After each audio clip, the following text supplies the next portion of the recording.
Започвате бизнес, в този случай не позволявайте грешен избор на дружество да ви струва време, пари и спокойствие.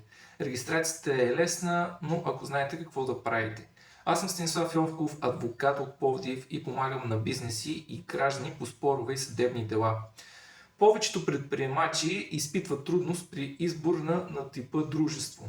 Всяка правна форма си има своите предимства и своите недостатъци, но най-важното е да помислите за данъците, които ще дължите, за отговорността, която ще поемате към партньори и към кредитори.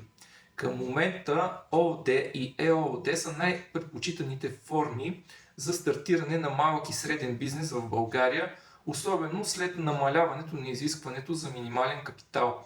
Разликата между ЕООД и ООД е в брой на собствениците. При ЕООД капиталът е само на едно лице, докато при ООД съдружниците са минимум двама и няма изискване да участват с равни дялове.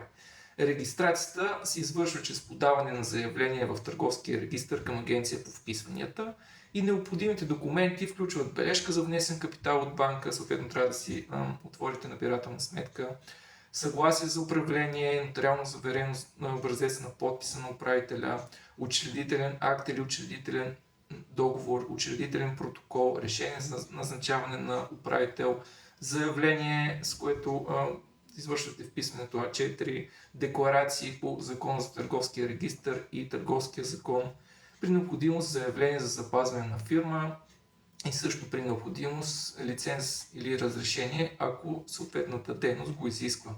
Ако видеото ви е било полезно, можете да го харесате, да ми последвате за още подобни. Ако имате нужда от съдействие, мога да поема изготвянето на съответните документи и вписването ми в Търговския регистър.